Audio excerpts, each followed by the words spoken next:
Everyone called her a fool. They saw a derelict building, a final desperate mistake. But the truth waiting inside, nailed shut behind a wall of secrets, was something more than treasure. It was a reckoning. Settle in, and let us tell you the story of a woman who bought a ruin and found the foundation of a town. We'd love to know where you're watching from tonight. The heat shimmered off the single dusty street of Renner, Texas, making the air itself look tired. Hattie Mercer stood before the county clerk's office, the deed clutched in her hand. The paper was crisp, official, but it felt as flimsy as a dried leaf. $3. It was the last of the money her husband, Daniel, had sent home before the letter came bearing a stranger's handwriting and the cold, formal condolences of the United States Army. She could feel the ghost of the coins in her palm, the memory of their weight. One for the land, one for the building, one for the dust and the memories trapped inside. The clerk, a man with a stained vest and weary eyes, hadn't even bothered to hide his pity. "It's yours, ma'am," he'd said, pushing the paper across the counter. "What's left of it?" Hattie walked the 50 yards from the clerk's office to her new property, the Renner General Store and Mercantile. The sign, hanging from one rusted hinge, still bore the name, but the paint had been scoured away by sun and sand until it was just a pale whisper against the graying wood. The windows were boarded over with planks of mismatched timber, and the porch sagged with a deep, weary sigh, as if it had given up on holding anything at all. It was more a tombstone than a building, a monument to a town's broken promise. Renner had been on the proposed route for the new railway line, a place of bustling hope for a few short years. But the surveyors had found cheaper, flatter land 10 miles to the south, and just like that, the town's lifeblood had been diverted. Now it was a place of endings, not beginnings. She remembered Daniel talking about this store. On their last Sunday together, sitting on the porch of their small farm, he'd spoken of it. "Old man Renner," he'd said, "he sees everything, writes it all down, says a town's soul is in its ledgers." He'd laughed then, a sound she could still conjure if she closed her eyes tight. Daniel had been dead 2 years now, but his memory was the one possession she had left that felt solid. It was his voice that had whispered to her when she saw the notice for the store being sold for back taxes. It felt like a message, a last piece of him left in the world for her to find.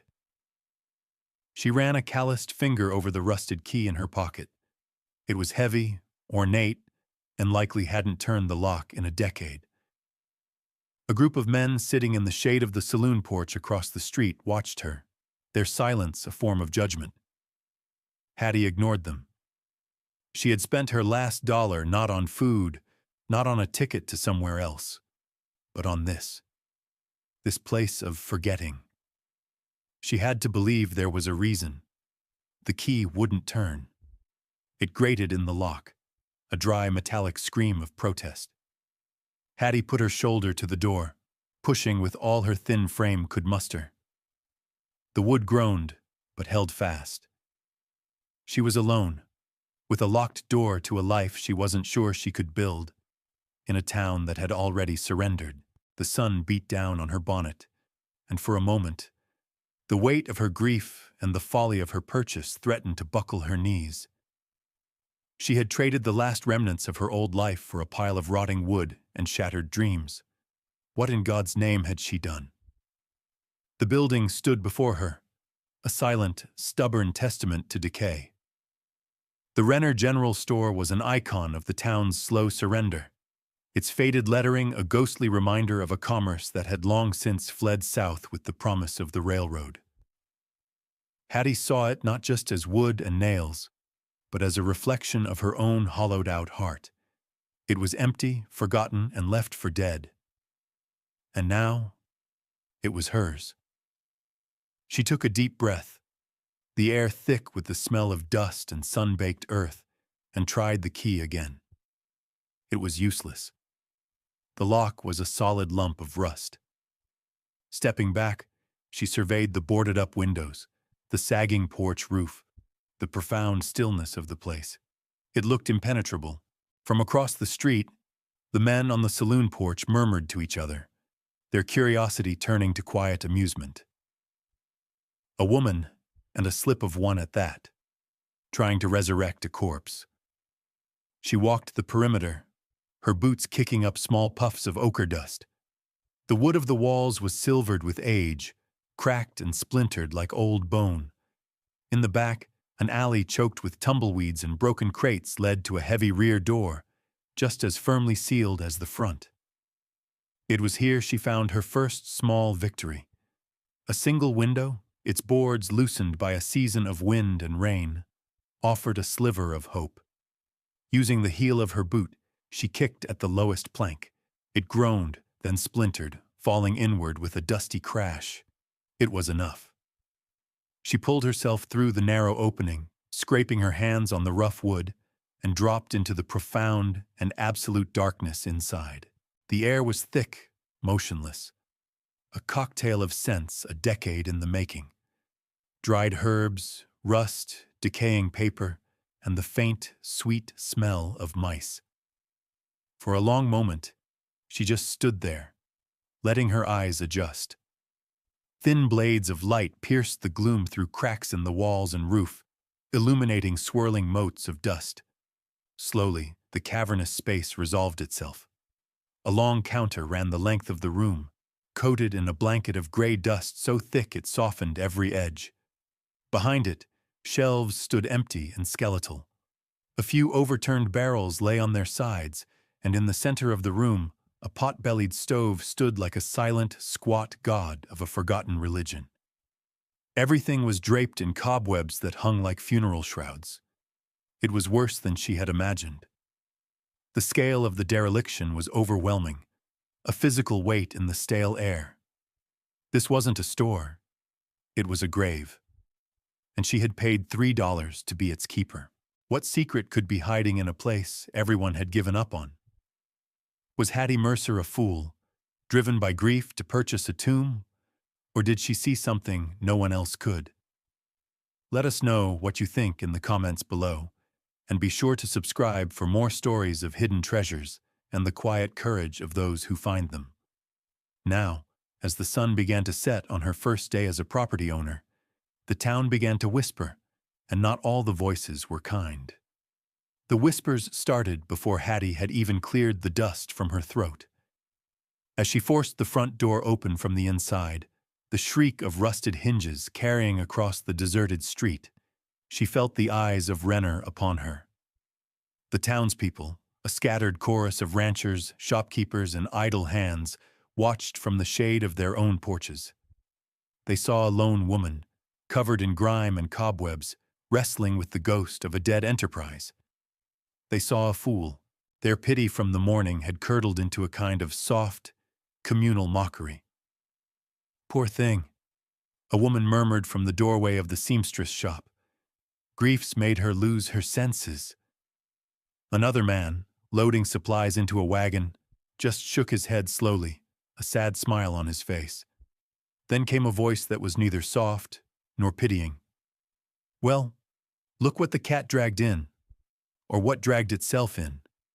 Silas Croft, the town's undisputed king, stood in front of the saloon, his thumbs hooked in the pockets of a brocade vest that seemed too fine for the dusty street. Croft owned the largest ranch, held the note on half the businesses in town, and moved with the unthinking arrogance of a man who had never been told no. His face was fleshy and prosperous, his eyes small and shrewd. He looked from Hattie to the derelict store and let out a short, barking laugh. "Trying to squeeze blood from a stone, little lady? Renner himself couldn't make a go of it when the railroad left. You'd have better luck planting corn in this street." His men chuckled along with him, a loyal, rumbling echo. Hattie met his gaze for a moment, her face impassive, then turned back to her work, her silence a better reply than any words she could muster. His laughter followed her into the store, a sharp, ugly sound that seemed to stain the air. Later that afternoon, As Hattie was sweeping a small corner of the floor, another figure appeared in the doorway, silhouetted against the bright afternoon sun. It was an old woman, her face a roadmap of wrinkles, her eyes dark and knowing. Ilara was her name, a woman who had been in Renner since it was just a crossroads and a well. She had known the store's previous owner, the reclusive Mr. Renner, better than anyone. She stepped just inside, her gaze sweeping the dusty interior not with pity, but with a strange, intense focus. "Heard you bought it," she said, her voice dry as a cicada's shell. Hattie nodded, leaning on her broom. "Yes, ma'am." Ilara's eyes fixed on the long, unbroken wall behind the main counter. "Be careful what you tear down," the old woman said, her voice dropping to a low, weighted murmur. "Some walls are built to keep things in, not just to keep people out." Without another word, she turned and walked away, leaving Hattie alone with the dust and the cryptic warning. The words settled in the quiet room, nonsensical and unsettling, another layer of mystery laid over the decay. What could a wall possibly keep in? The question hung in the air, as tangible as the thick, undisturbed dust. The first few days were a battle of attrition, Hattie against the accumulated neglect of a decade. Her world shrank to the four walls of the store, her life measured in buckets of dirty water and piles of debris. She worked from sunup to sundown, fueled by a grim determination and the last of her dried biscuit and jerky. Her first priority was survival. She needed firewood for the pot-bellied stove to ward off the chill of the high desert nights, and a clean space to lay her bedroll. The rotten shelving that lined the walls, once home to tins of coffee and bolts of calico, would serve her purpose. She started at the front, prying the splintered planks from the walls with a crowbar she'd found rusting in a back corner. It was her late husband's. She remembered the weight of it in his hands, the easy strength with which he'd mended their fences. Now, in her own small, chapped hands, it felt impossibly heavy, a tool for dismantling rather than building. She worked her way methodically down the long right-hand wall. The wood came away with groans of protest, revealing the rough-hewn oak planks of the store's frame beneath. The air filled with the scent of dry rot and ancient dust. As she worked, the store began to breathe again, the light from the now unboarded windows reaching corners that hadn't seen the sun in years. Yet the place felt more empty, not less. The skeletal shelves had at least suggested a purpose, a memory of function. Now there were just bare, stained walls. The disappointment was a constant, bitter taste in her mouth. Silas Croft's mocking laughter echoed in her memory. Perhaps he was right. Perhaps she was just a fool, tidying up a tomb. On the third day, she slept inside for the first time, having cleared a space near the stove. The night was filled with the creaks and groans of the old building settling around her. It sounded like a sleeping giant, its snores the whisper of wind through the cracks, its sighs the settling of ancient beams. At one point she was startled awake by a scratching sound. Not the familiar scuttling of a mouse, but something else. A rhythmic scraping noise coming from the back of the store. She sat up, her heart pounding in the darkness, clutching the heavy crowbar. She listened, every sense on edge. The sound stopped. She told herself it was just the wind, a loose branch scraping against the outer wall, but a seed of unease was planted. The building had secrets, and they were beginning to stir. She lay awake for a long time, staring into the oppressive darkness, feeling for the first time that she was not entirely alone in the cavernous space. The silence that followed was heavier, more watchful than before. The next morning, Hattie moved her work to the long back wall behind the main counter. This was the spine of the store, a solid, windowless expanse of wood. The shelving here was sturdier, built of thick pine to hold the weight of heavy sacks of flour and sugar. As she began to pry the first rotten shelf away from its supports, She felt an unusual resistance. The nails holding the brackets were driven deep. It took all her strength, leveraging the crowbar with a grunt, to pull one free. It came away with a loud crack, and the shelf sagged. Behind it, the wall was dark with age and grime. She continued her work, moving down the line, dismantling the structure that had once been the heart of Renner's commerce. It felt like sacrilege, but it was necessary. She needed firewood more than she needed the ghosts of commerce. It was when she reached the middle section of the wall that she first noticed the anomaly. After pulling away a particularly stubborn set of shelves, she ran her hand over the wall behind it, checking for loose splinters, and she felt it. A subtle but distinct difference in the texture of the wood. She stepped back and looked closer. For a section about 6 feet wide, stretching from floor to ceiling, the planks were not the same dark, weathered oak as the rest of the wall. They were pine, lighter in color, and the vertical seams between them were tighter, cleaner. It looked newer, as if this one section had been repaired or replaced. But why? There was no sign of damage, no water stains from a leak in the roof above. It was a patch of new skin on an old body. Curiosity piqued. She leaned in, examining the nails that held these pine planks in place. Her breath caught in her throat. The nails were wrong. On all the other walls, the hand-forged nail heads were visible, hammered in from the main room. But on this section, there were no heads. Instead, she could see the sharp, pointed ends of the nails sticking out of the wood, their tips glinting faintly in the dusty light. They had been hammered in from the other side, from inside the wall. It made no sense. You couldn't build a wall from the inside out. You couldn't nail yourself into a space. A chill, entirely separate from the morning air, traced its way down her spine. She remembered the old woman's words. Some walls are built to keep things in. She stood there for a long time, staring at the strange, seamless patch of wood, the crowbar hanging forgotten in her hand. The simple task of gathering firewood had just become something else entirely. The wall was a locked door, and the key was a secret she could not yet guess. For the rest of the day, Hattie tried to ignore the wall. She told herself it was a strange repair, a quirk of a long-dead builder. She swept, she cleaned, she organized the few salvageable items she'd found. A handful of empty glass jars, a rusted coffee grinder, a chipped enamel basin. But her eyes kept drifting back to that smooth, seamless patch of pine. The image of the nail points sticking out was burned into her mind. It was a physical impossibility, a riddle posed in wood and iron. The store, which had felt merely empty, now felt watchful. The secret it held was no longer passive. It was waiting. That evening, as she ate her meager meal of beans by the light of a single lantern, the wall seemed to loom in the darkness, a silent dare. The next morning, she abandoned all other work.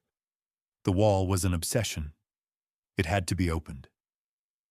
She gathered her tools, the crowbar and a heavy mallet she'd found. She stood before the pine planks, the place where her labor had stopped the day before. Her hands, already calloused and blistered, felt the grain of the wood. It was smoother than the rest of the building, the work of a careful hand. As she examined the floorboards in front of the strange section, she noticed another clue. Faint, parallel scratches ran across the wood, nearly obscured by a decade of dust. They were the marks of something heavy being dragged away from the wall, not pushed against it. Someone had moved a large cabinet or counter to access this spot, and then moved it back. This wasn't a repair. It was a concealment. She placed the tip of the crowbar into the tight seam between two of the pine planks and struck the end with the mallet. The sound was a dull thud that echoed in the cavernous room. It was slow, arduous work. The boards were fitted together with precision, and the nails on the other side held them fast. Sweat beaded on her forehead, mixing with the grime. Splinters dug into her palms. With every blow of the mallet, a small piece of the mystery chipped away. She was no longer just a widow clearing a derelict store. She was an archaeologist, excavating a forgotten history. A memory of Daniel surfaced, unbidden. He was showing her how to split logs, his voice patient. "Let the tool do the work, Hat. Find the grain, don't fight it, persuade it." She repositioned the crowbar, feeling for the path of least resistance. She wasn't fighting the wall anymore. She was asking it to tell her its secret. Finally, with a loud groan of tortured wood, the first plank began to give way. She worked the crowbar deeper, leveraging it with her entire body. The nails on the other side scraped as they pulled free, a high, piercing shriek. The board came loose at the top, and she pulled it away. A wave of stale, utterly motionless air washed over her face. It was the air of a sealed tomb, dry and dead. She peered into the sliver of profound darkness she had created. She could see nothing. The space beyond was absolute black. Her heart hammered against her ribs, a frantic drumbeat in the sudden silence. She had breached the barrier. She had opened the thing that was meant to stay shut. Working faster now, driven by a mixture of fear and relentless curiosity, she attacked the next board, and the next. The pile of pine planks grew at her feet. The opening widened, a dark mouth in the center of the store. When she had removed the last one, she stood back, panting, and raised her lantern to the void. She held the lantern high, its trembling golden light pushing back against a decade of darkness. The beam fell upon a small, windowless room, no larger than a pantry. The air that flowed out was dry as bone, carrying the scent of paper and leather and time itself. Her first glance took in stacks of paper, neatly bundled with twine and piled on the floor. At the top of the nearest pile, the ornate script was unmistakable: "Bonds of the Confederate States of America." Hattie's shoulders slumped. Her frantic, hopeful work had uncovered a fool's treasure, worthless paper. The last, desperate gamble of a lost cause, hidden away by a man who couldn't accept defeat. It was a fitting secret for a dying town. For a moment, she felt nothing but the sharp, bitter sting of disappointment. All that work for a pile of expensive kindling. But her lantern light probed deeper into the small space. Behind the stacks of useless bonds, something else rested against the back wall. A heavy iron strongbox, its surface dark with a thin layer of dust. It wasn't large, but it was solid, its presence radiating a sense of weight and importance. There was no visible lock, just a heavy latch. With her heart beginning to pound a new, hopeful rhythm, Hattie squeezed into the narrow room and knelt before it. The latch was stiff but not sealed. She lifted it, the metallic click echoing in the confined space, and raised the heavy lid. The light of her lantern fell inside and shattered into 100 dazzling points of gold. Stacked in neat columns were U.S. gold coins, double eagles, eagles, half eagles. It was a fortune. More money than she had ever seen, more than she could have imagined. Enough to leave Renner, to start a new life anywhere she chose, to wash away the poverty and the grief in a river of gold. She stared, mesmerized, but as her eyes adjusted, she saw something else tucked beside the coins. A thick, leather-bound ledger and a slim document portfolio tied with a ribbon. Her hands shaking, she set the gold aside and reached for the papers. The portfolio first. Inside, she found an assortment of documents, but one, on top, made the blood run cold in her veins. It was a bill of sale, dated 1858, for a family, a man, a woman, and their 2 children, named Dubois. It was a relic of a world that was supposed to be dead and buried.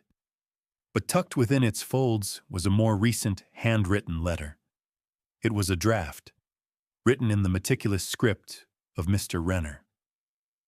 It was addressed to Silas Croft. The letter was a careful, veiled threat, referencing the Dubois family and a parcel of land they had been granted after emancipation. Land that Croft's family had then reacquired through a series of suspect legal challenges. Renner knew the claim was fraudulent. He had the proof. He had been blackmailing the wealthiest man in town. Her hands trembling, Hattie opened the ledger. She had kept the books for her and Daniel's small farm, and her mind, trained in the simple, honest arithmetic of seed and harvest, immediately recognized the landscape of deceit. It was Croft's shadow ledger, meticulously maintained by Renner. Page after page detailed fraudulent loans to struggling farmers, with exorbitant interest rates. It documented land purchases for fractions of their worth, secured with forged signatures. It was the secret blueprint of Silas Croft's empire, a testament to a fortune built on stolen land and manufactured debt. The gold in the strongbox was life-changing. But this ledger was a weapon. It was justice, bound in leather. Hattie finally understood. The wall wasn't built to hide a treasure. It was built to contain a truth so powerful it could unmake the man who owned the town. And now she was its keeper. The weight of the ledger in her lap felt heavier than all the gold in the strongbox combined. For 2 days, Hattie did nothing. She sealed the hidden room back up, propping the pine boards in place, and went about her work in a daze. The knowledge she possessed was a living thing, a coiled serpent in the heart of her store. The gold promised escape, a future free from want. The ledger promised something far more dangerous, a reckoning. Every time she saw Silas Croft swaggering across the street from the saloon, his presence a heavy shadow over the town, she felt a tremor of fear. To use the ledger was to declare war on a king in his own kingdom.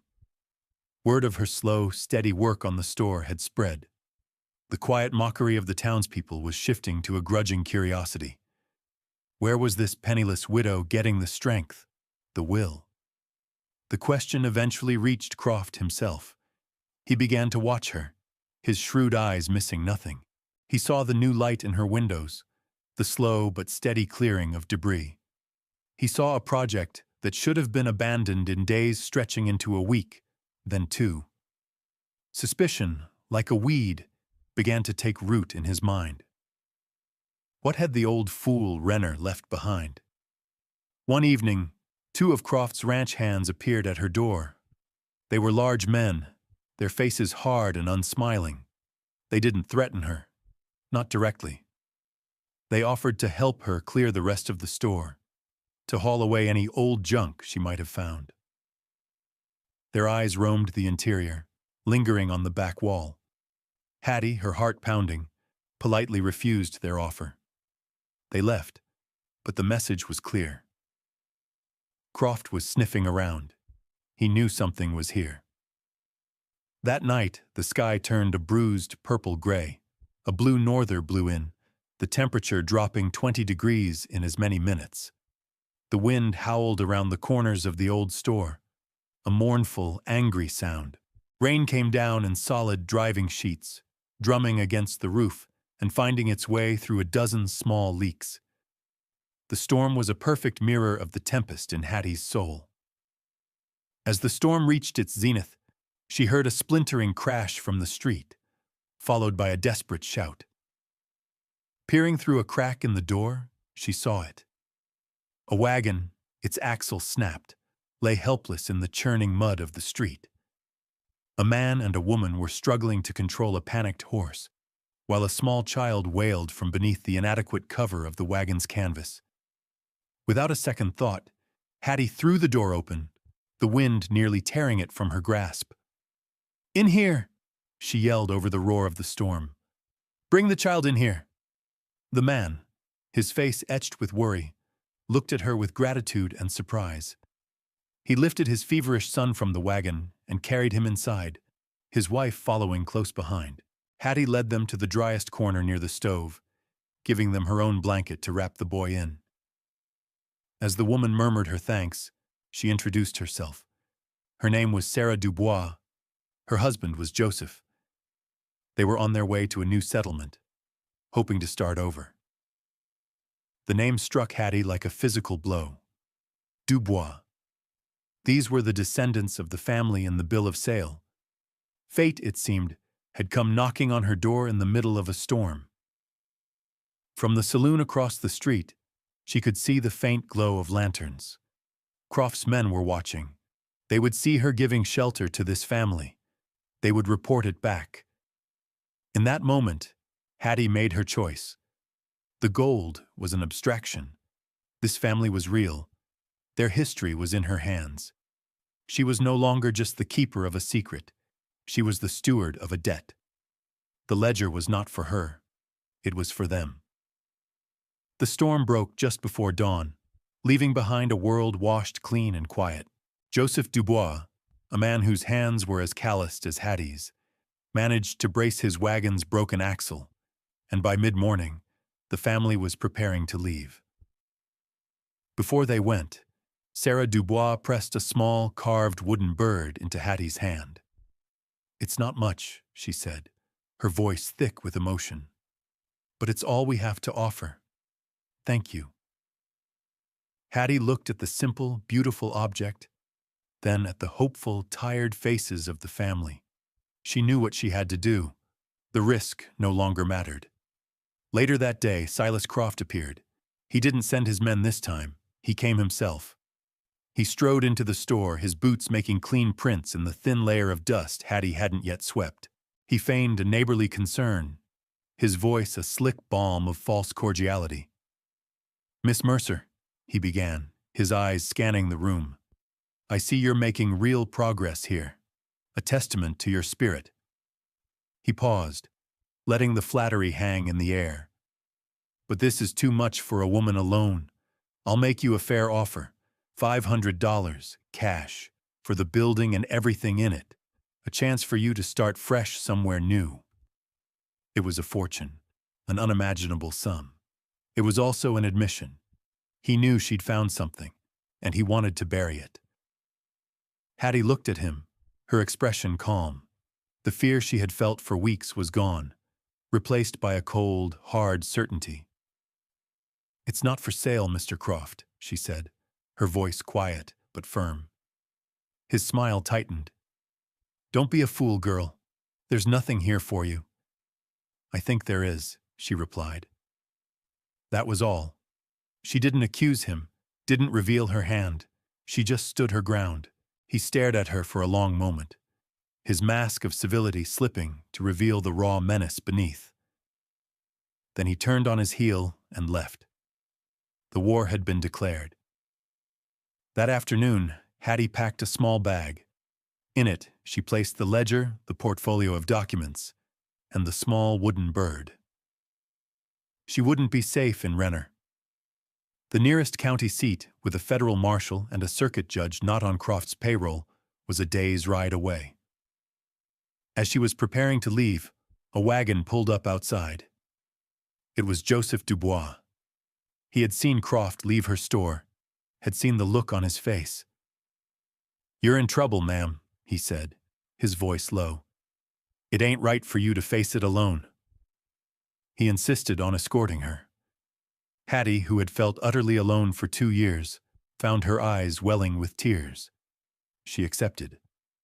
The circuit judge was a man named Elias Thorne, gray-haired and weary from decades of witnessing the worst of human nature. He listened to Hattie's story patiently, his face betraying no emotion. Then, he opened the ledger. He spent nearly an hour poring over the pages, his finger tracing the lines of meticulous script. He cross-referenced names and dates with documents from his own files. Finally, he looked up at Hattie, his eyes holding a new light of profound respect. "This is Mr. Renner's hand, no doubt," he said, his voice a low rumble. "And this is the most complete record of systematic fraud I have ever seen." He looked at Joseph Dubois, then back at Hattie. "You have done a very brave and very dangerous thing, Miss Mercer." Justice, it turned out, had a quiet, methodical voice. The town's reckoning was about to begin. News travels slowly on foot, but with the authority of a federal marshal, It travels like lightning. The marshal arrived in Renner 2 days later, and with him, the truth. It didn't come as a dramatic accusation shouted in the street, but as a series of quiet official visits. He knocked on the doors of farmers who had lost their land to Croft, of shopkeepers who were drowning in his debt. He showed them the entries in Renner's ledger, the proof of the theft they had always suspected, but could never